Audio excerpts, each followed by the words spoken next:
Guys मान लीजिए कि आप अपनी पीठ के पीछे बैग लटका के यूं ही कहीं टहल रहे, अचानक से गलती से किसी की बंदूक की गोली अगर आपकी तरफ आ जाए तो इन दैट केस अगर आपके बैग में एप्पल का मैकबुक है तो आप बच सकते हैं। मैं ऐसा क्यों कह रहा हूं गाइस, पूरी दुनिया में एप्पल के प्रोडक्ट अपनी टेक्नोलॉजी की वजह से फेमस तो है ही।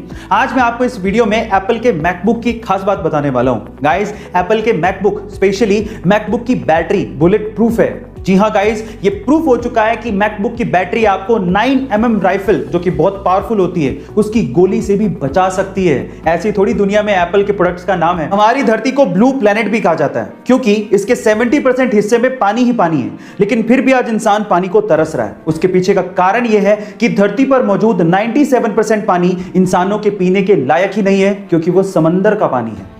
लेकिन इस धरती पर एक जीव ऐसा मौजूद है जो कि समंदर के पानी को पी सकता है क्योंकि उसकी बॉडी समंदर के पानी को नेचुरली ही फिल्टर कर देती है। वो जीव है पेंगुइन। गाइस पेंगुइन के बॉडी में एक ग्रंथि है जिसका नाम है सब ऑर्बिटल ग्रंथि। ये ग्रंथि समंदर के पानी को फिल्टर करके पानी को नमक से अलग कर देती है और उसे साफ पानी प्रोवाइड करती है। लेकिन अनफॉर्चुनेटली इंसान ऐसा नहीं कर सकता। ये बात है सन 1996 की, जब सौरभ गांगुली ने अपना टेस्ट डेब्यू इंग्लैंड के खिलाफ लॉर्ड्स के मैदान पे किया था और अपने पहले ही मैच में शतक ठोक के उन्होंने 131 रन की पारी खेली थी। 25 साल बीत जाने के बाद भी रिकॉर्ड कायम था, लेकिन अभी रिसेंटली न्यूजीलैंड के खिलाड़ी डेवॉन कॉनवे ने इस रिकॉर्ड को तोड़ दिया। जी हां गाइस, डेवॉन कॉनवे ने अपने डेब्यू मैच में इंग्लैंड के खिलाफ लॉर्ड्स के मैदान पर 200 रन की नाबाद पारी खेली और यह रिकॉर्ड अपने नाम कर लिया। गाइस मजे की बात यह है कि सौरभ गांगुली और डेवॉन कॉनवे दोनों की बर्थ डेट 8 जुलाई ही है। दोनों ही लेफ्ट हैंडी बैट्समैन है और दोनों ने ही अपना टेस्ट डेब्यू इंग्लैंड के खिलाफ लॉर्ड्स के मैदान में करके शतक ठोके। कुछ सालों पहले यूएस का एक बंदा प्रॉपर्टी खरीदना चाहता था, लेकिन उसे अर्थ का रियल एस्टेट बहुत ज्यादा महंगा लगा। एक रात को जब वो आसमान में चांद को देख रहा था तो उसे सिर्फ चांद नजर नहीं आया, उसे चांद पे रियल एस्टेट की अपॉर्चुनिटी नजर आई। एक्चुअली 1967 स्पेस एंटिटी, जिसपे दुनिया के लगभग सभी देशों ने साइन किया है, उस पे ये लिखा हुआ है कि किसी भी देश या उसी सरकार का हमारे सोलर सिस्टम के सेलेस्टियल बॉडीज पे कोई अधिकार नहीं होगा, लेकिन उस पे किसी इंसान का जिक्र नहीं है। इसीलिए इस बंदे ने यूएन को एक लेटर लिखा और अपने आप को मून का ओनर घोषित कर दिया। वहां से कोई ऑब्जेक्शन आया नहीं तो इसने सोचा कि मुझे अप्रूवल मिल चुका है, और तब से लेके आज 41 सालों तक वो और उसका बेटा क्रिस मून पे प्रॉपर्टीज सेल कर रहे हैं और वो लोग मून के 200 मिलियन एकड़ के मालिक हैं और वो भी 0 रुपए में। गाइस अगर आपको मून पे प्रॉपर्टी खरीदनी है तो आपको इनसे कांटेक्ट करना पड़ेगा। कभी कभार छोटी सी चीज को लेके घरों में पार्टनर्स या फिर पति पत्नी के बीच में झगड़ा शुरू हो जाता है।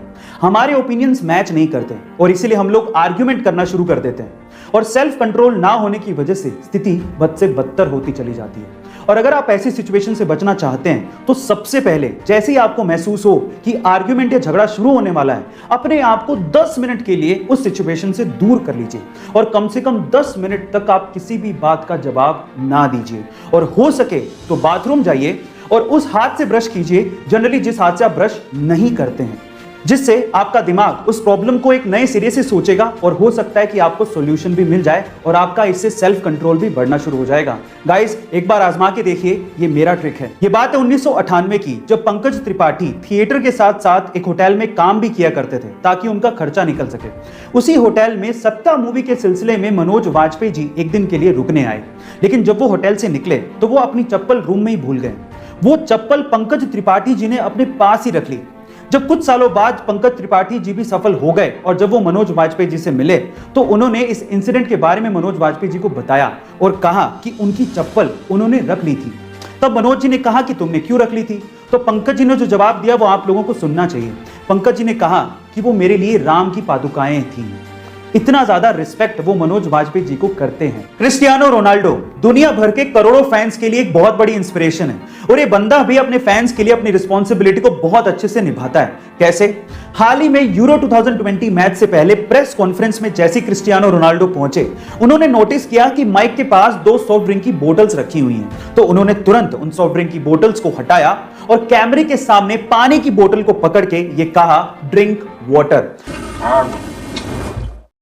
हालांकि वो सॉफ्ट ड्रिंक का ब्रांड पूरे टूर्नामेंट का ऑफिशियल स्पॉन्सर था, लेकिन इस बात की परवाह रोनाल्डो ने नहीं की और सही संदेश अपने फैंस को दिया। और ऐसा करके रोनाल्डो ने अपने फैंस में अपना विश्वास और मजबूत किया। गाइस आपको रोनाल्डो की ये बात सुन के कैसा लगा कमेंट सेक्शन में जरूर लिखिएगा और ऐसे अमेजिंग वीडियोस के लिए शेयर, सब्सक्राइब एंड लाइक। मिलते हैं अगली वीडियो में।